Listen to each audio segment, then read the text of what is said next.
کتاب لا ریب فیہ ھدی للمتقین صدق اللہ العظیم۔ اللہم صلی علی محمد النبی الامی بعدد من صلی من خلقک وصلی علی محمد کما ینبغی لنا ان نصلی علیہ وصلی علی محمد کما امرتنا ان نصلی علیہ۔ اللہ کے فضل و رحمت سے آج ہم سورہ بقرہ شروع کرنے لگے ہیں۔ انشاءاللہ العزیز فضائل، روابط، دعاوی وغیرہ بیان ہوں گے۔ سب سے پہلے یہ بات سن لیں، اس سورت کی فضیلت ترمذی شریف میں روایت ہے، من کان عندہ سورۃ البقرہ فہو امیر۔ ترمذی، نسائی، ابن ماجہ۔ حدیث کی 6 کتابوں میں 6 کتابوں میں سے 3 کتابوں میں یہ حدیث موجود ہے کہ جس کے پاس سورہ بقرہ ہے، اسے یاد ہے، سمجھ ہے، وہ امیر ہے۔ ترمذی، نسائی، ابن ماجہ، اس میں یہ روایت موجود ہے۔ دوسری فضیلت، پہلی سورت ہے جو مدینہ منورہ میں نازل ہوئی۔ جی،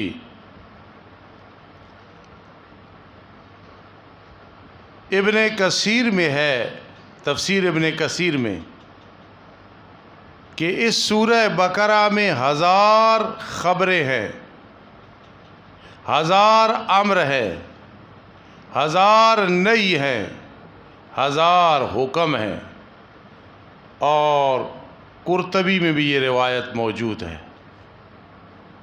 خیال کرنا، فضیلت کی بات ہو رہی۔ اور روح المعانی میں ہے کہ اس میں 15 مثالیں دی گئی ہیں۔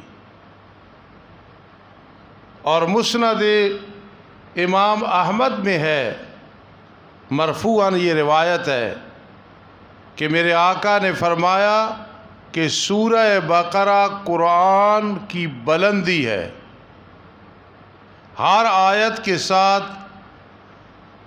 80 فرشتے نازل ہوئے، ایک ایک آیت کے ساتھ۔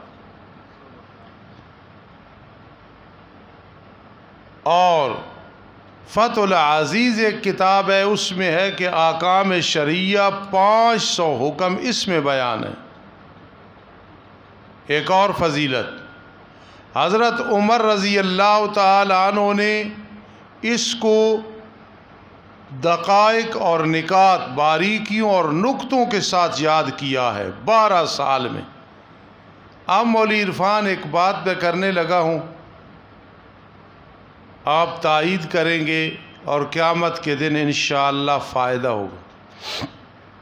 سب سے پہلے میں نے روایت آپ کو سنائی ہے ترمذی شریف کی، وہ روایت نسائی میں بھی ہے، ابن ماجہ بھی ہے، کہ جس کے پاس سورہ بقرہ ہے وہ امیر ہے۔ سبحان اللہ۔ تو جس فاروق اعظم رضی اللہ تعالی عنہ نے اس کو 12 سال کی عمر میں سیکھا تو وہ امیر المؤمنین ہے یا کہ نہیں ہے؟ آپ نے تو عام امیر فرمایا نا، یعنی امیر کا درجہ دیا، حوصلہ افزائی کی ہے، لیکن حضرت نے جتنی زیادہ محنت کی ہے تو پھر آپ امیر المؤمنین کیسے نہیں ہو سکتے ہیں؟ یہ میں نہیں کہہ رہا کہ جس نے بھی سورہ بقرہ پڑھا وہ مومنوں کا امیر ہے، یعنی میرے آقا نے اس کی فضیلت بیان کی ہے، اس کی منقبت بیان کی ہے، لیکن فاروق اعظم کو اس میں کتنا امتیاز ہے، کتنا اس آقا کی بات کو کیچ کیا، یاد کیا، کہ سمجھا کہ 12 سال لگا دیے یار اس کے سیکھنے پہ اور تحقیق پہ۔ اور ایک اور سنیں، یہ سب حدیث کا حوالہ دے کے یاد کرنی ہوگی۔ مسلم شریف میں ہے کہ سورہ بقرہ کو پڑھو، اس کا یاد کرنا برکت ہے، پڑھنا برکت ہے، اس کو چھوڑنا افسوس کا باعث ہے، اور جتنے باطل پرست ہیں اس کے ساتھ مقابلہ نہیں کر سکتے، اس کے ساتھ کوئی مقابلہ نہیں کر سکتا، بلکہ اس کو یاد ہی کوئی نہیں کر سکتا، اس کو سمجھ ہی کوئی نہیں سکتا۔ وَلَا يَسْتَطِيعُ الْبَطَلَ۔ اگلی بات، عبداللہ ابن عمر رضی اللہ تعالیٰ عنہما نے 8 سال کے عرصے میں، باپ نے 12 سال، بیٹے نے 8 سال لگا کے یہ سورت سیکھی۔ یہ کس میں ہے؟ تفسیر قرطبی میں ہے۔ اور ابن جوزی نے زاد المسیر ایک کتاب لکھی ہے، اس نے فرمایا کہ نبی علیہ السلام کی ایک حدیث ہے، اپنے گھروں کو قبرستان بناتے ہو، ایسے نہ بناؤ، جس گھر میں سورہ بقرہ پڑھی جائے شیطان وہاں داخل ہی نہیں ہو سکتا۔ سبحان اللہ۔ اس کو روایت کیا امام مسلم نے۔ چونکہ باتیں ضروری ہیں، دوبارہ ایک دفعہ سن لیں۔ اس سورت کی فضیلت یہ ہے کہ میرے آقا نے فرمایا من کان عندہ سورۃ البقرہ فہو امیر، ترمذی، نسائی، ابن ماجہ۔ پہلی سورت ہے، مدینہ منورہ میں نازل ہوئی۔ تفسیر ابن کثیر میں موجود ہے کہ اس میں 1000 خبریں، 1000 امر، 1000 نہی ہے، 1000 حکم ہیں۔ قرطبی نے بھی اس کو روایت کیا ہے۔ 15 مثالیں ہیں، روح المعانی نے اس چیز کو بیان کیا ہے۔ مسند احمد میں مرفوعاً بیان ہے کہ سورہ بقرہ قرآن کی بلندی ہے، یعنی بڑی فضیلت ہے۔ جب یہ نازل ہوئی تو ہر آیت کے ساتھ 80 فرشتہ نازل ہوا۔ سبحان اللہ۔ فتح العزیز میں ہے کہ سورت میں احکام شرعیہ 500 حکم ہیں، اور فضیلت کے فاروق اعظم رضی اللہ تعالیٰ عنہ نے اس کو سیکھا دقائق اور نکات کے ساتھ 12 سال کی عمر میں، 12 سال کے عرصے میں۔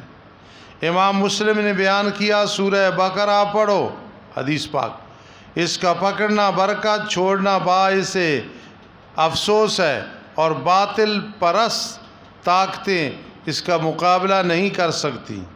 حضرت عبداللہ ابن عمر رضی اللہ تعالیٰ عنہما نے اس کو سیکھا 8 سال کی مدت میں۔ قرطبی نے اس کو روایت کیا۔ زاد المسیر میں جو ابن جوزی رحمہ اللہ کی کتاب ہے، فرما اپنے گھروں کو قبرستان نہ بناؤ، لا تجعلوا بیوتکم مقابر فإن البیت الذی تقرأ فیہ سورۃ البقرہ لا يدخل الشیطان۔ جس گھر میں سورہ بقرہ پڑھی جائے شیطان داخل نہیں ہوتا۔ روایت کی اس کو مسلم ہے۔ ہر سال کم از کم 41 دن جس گھر میں سورہ بقرہ پڑھی جائے بڑا سکون، اطمینان اور اللہ کی رحمتیں رہتی ہیں۔ اس پہ عمل کرنا ہے۔ مولانا اس سورت کا نام ایک تو بقرہ ہے، اس میں گائے کا ذکر ہے موسیٰ علیہ السلام کے واقعے میں۔ اس کا نام فسطاط القرآن، قرآن کا خیمہ، سنام القرآن، قرآن کی بلندی، الزہرہ یعنی روشن کرنے والی، یہ ساری چیزیں عرض کر دی ہیں کہ اس سورت کے اتنے نام ہیں۔ اب ایک اور بات ذہن میں رکھنا، ہر سورت کا سورت کے ساتھ ربط ہوتا ہے، اس کا بڑا آسان ربط ہے، اور تو تحفۃ الحبیب میں بھی ہے، آپ نے قرآن مجید میں پہلے لکھی ہے، کم از کم یہ زبانی یاد کریں۔ سورہ فاتحہ میں ہے اہدنا الصراط المستقیم، اور اس سورت میں ہے ھدی للمتقین۔ کتنا آسان ربط ہے۔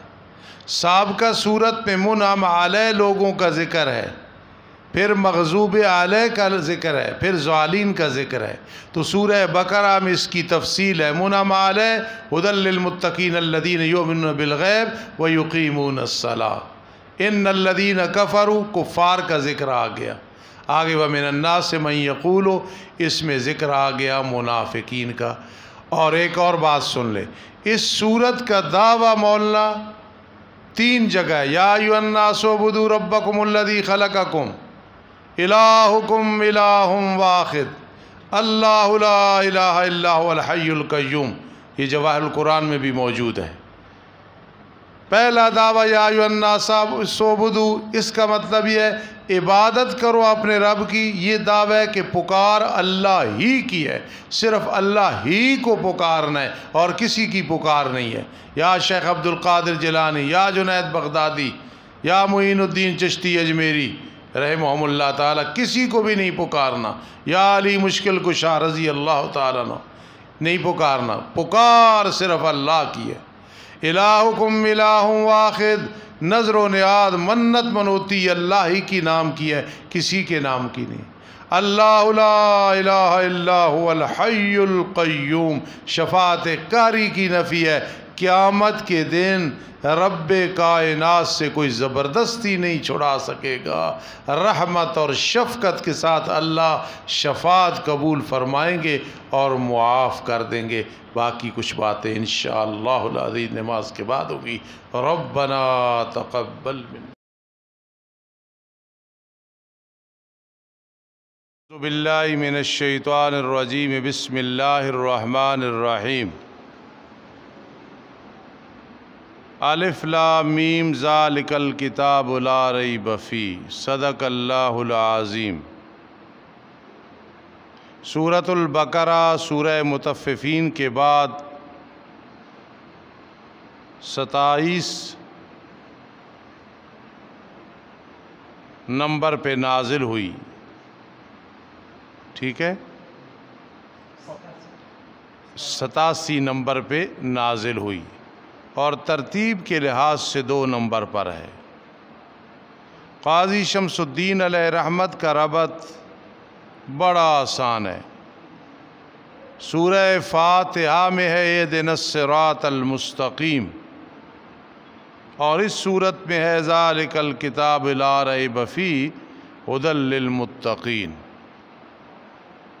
حضرت شیخ القرآن مولانا غلام اللہ خان رحمہ اللہ تعالیٰ کے نزدیک اسمی ربط یعنی نامی یہ ہے کہ سورہ فاتحہ سے لے کے سورہ مائدہ تک جو ہے ایک ہی موضوع ہے۔ سورہ فاتحہ میں اللہم ایاک نعبد و ایاک نستعین، چلنا کیسا ربط ہے۔ سورۃ البقرہ میں ہے ولا نعبد ولا نستعین البقرہ، مائدہ تک سورہ فاتحہ کا اس ترتیب سے ربط ہے۔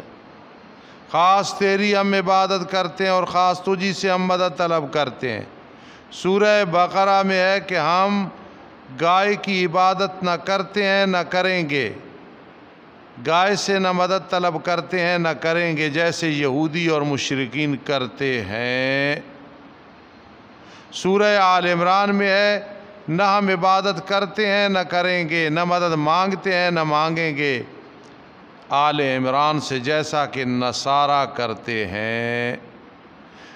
ربط سورۃ النساء میں ہے نؤدی حقوق النساء، یعنی اس کا مطلب یہ ہے ہم عورتوں کے حقوق ادا کریں گے ڈرتے ہوئے اور خوشی کے ساتھ انہیں حق مار دیں گے۔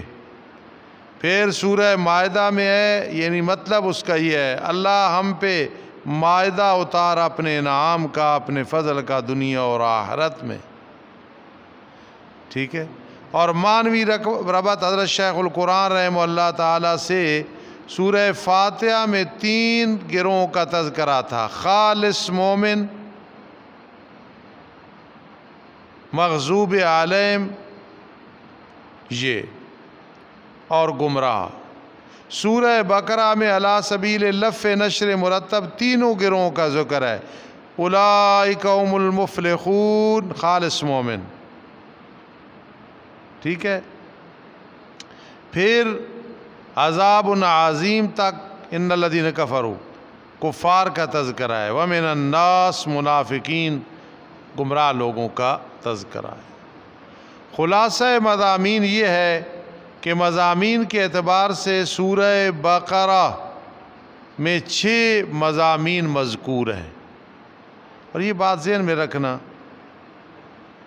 بعضوں نے کہا اس کو سورۃ البقرہ نہیں کہنا چاہیے، یہ کہنا چاہیے وہ سورت جس میں بقرہ کا ذکر ہے، لیکن حدیث پاک میں چونکہ سورۃ البقرہ آیا ہے اسی کوئی حرج نہیں سورۃ البقرہ کہنے کا، پھر تو سورۃ النحل پہ بھی اعتراض ہوگا وغیرہ۔ 6 مضمون ہیں: توحید، رسالت، جہاد فی سبیل اللہ، انفاق فی سبیل اللہ، امور انتظامیہ اور امور مصلحہ۔ مختصر خلاصہ، سورت کے 2 حصے ہیں۔ حصہ اول ابتدائے سورت سے لے کے اولئک هم المتقون تک ہے، رکوع نمبر 22 میں۔ اس میں 2 مضمون بیان کیے گئے ہیں۔ ابتدائے سورت سے ولا هم ینصرون تک توحید، اور اذ ابتلا ابراہیم ربہ سے حصہ اول کے آخر تک رسالت کا بیان ہے۔ گویا پہلا جو حصہ ہے وہ لا الہ الا اللہ محمد الرسول اللہ کی تشریح ہے۔ رسالت کے بیان میں کفار کا ایک شبہ تعویل قبلہ کے متعلق تھا۔ جی آیات نمبر 142 تا 115 جی یہ تھا، اور دوسرا صفا اور مروہ، سمجھی بات، یہ شکوہ تھا۔ جی صفا اور مروہ کے درمیان چکر لگانے کے متعلق تھا۔ آیت نمبر 157 توحید کے متعلق شبہات کا جواب تھا۔ اب سنیں ذرا، کفار کا پہلا شبہ تھا کہ توحید لانے والا فرشتہ حضرت جبرائیل امین ہے۔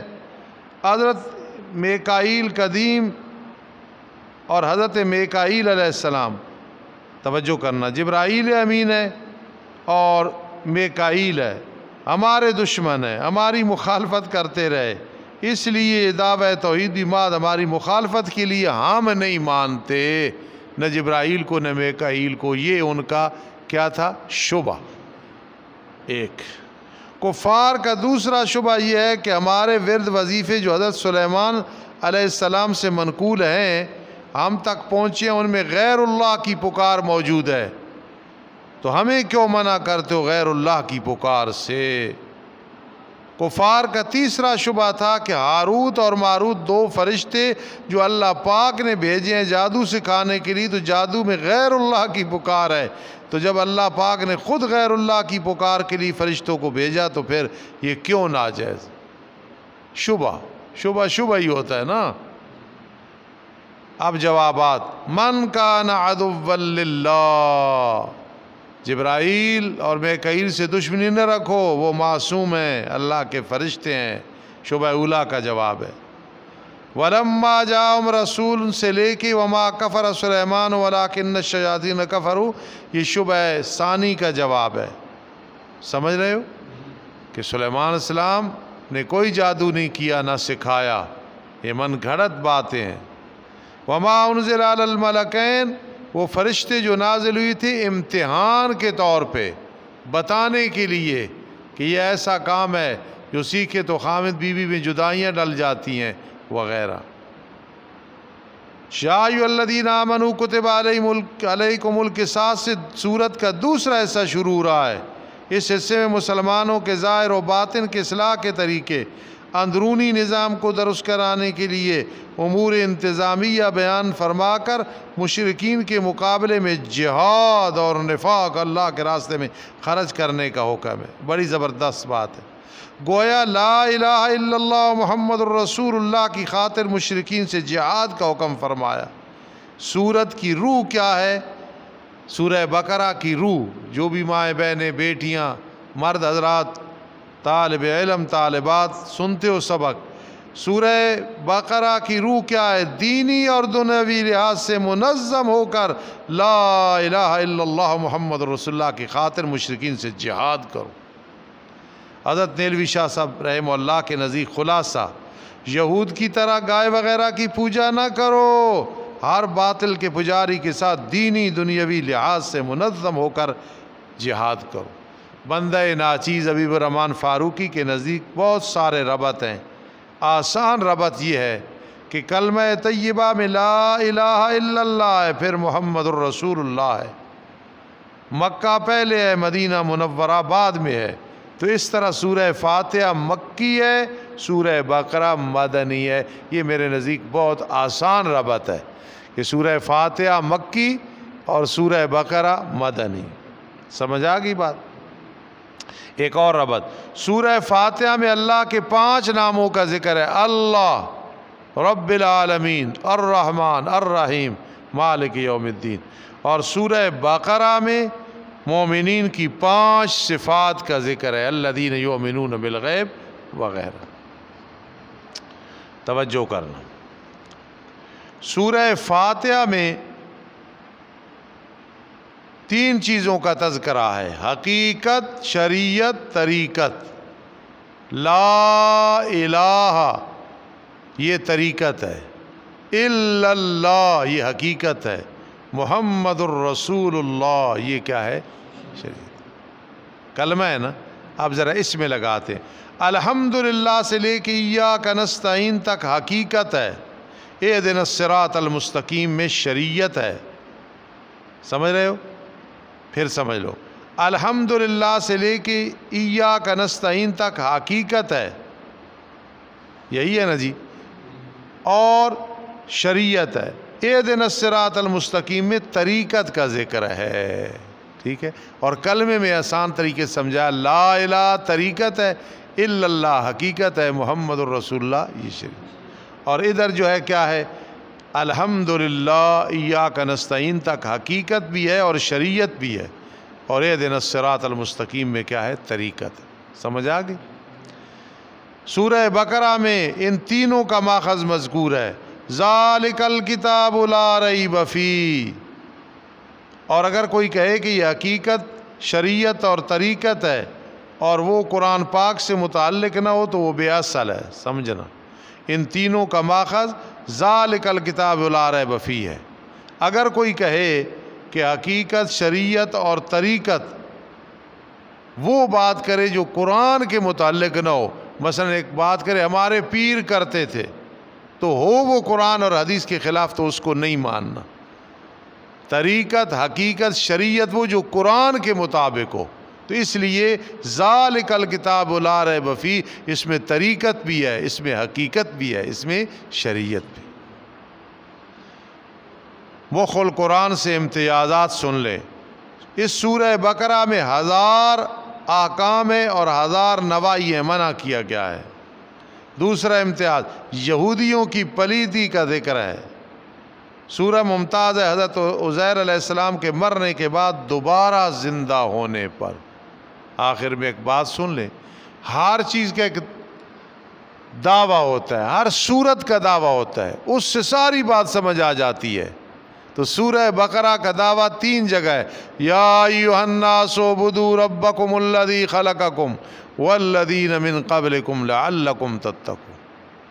اے لوگو عبادت کرو تم اپنے رب کی جس نے تمہیں پیدا کیا، تمہارے پہلوں کو پیدا کیا تاکہ جہنم کی آگ سے بچ جاؤ، اس سے پہلے شرک سے بچ جاؤ. پکار صرف اللہ ہی کی ہے، یہ پہلا دعویٰ ہے. الہکم الہ واحد، تمہارا الہ ایک الہ ہے، حاجت روا، مشکل کشا، بگڑی بنانے والا، عالم الغیب، حاضر و ناظر، مختار کل. کرنے والا کون ہے؟ متصرف الامور، مدبر الامور، وہ اللہ ہی ہے. نظر و نیاز، منت منوتی غیر اللہ کے نام کی نہیں دینی، یہ دوسرے دعوے میں الہکم الہ واحد. اور قیامت کے دن زبردستی اللہ سے کوئی نہیں چھڑا سکے گا، وہ اپنی رحمت سے شفاعت مسنونہ سے چھوڑے. اللہ لا الہ الا هو الحی القیوم. الحمدللہ رب العالمین والصلاة والسلام علی رسول محمد وآلہ واصحابہ اجمعین. ربنا تقبل منا، ربنا تقبل منا، ربنا تقبل منا. رب ارحمہما کما ربیانی صغیرا، رب ارحمہما کما ربیانی صغیرا. ربنا هب لنا من ازواجنا وذرياتنا قرة اعین واجعلنا للمتقین اماما. اللهم انا نسألك العفو والعافیة في الدین والدنیا والآخرة. ربنا تقبل منا، ربنا تقبل منا. آمین یا رب العالمین برحمتک.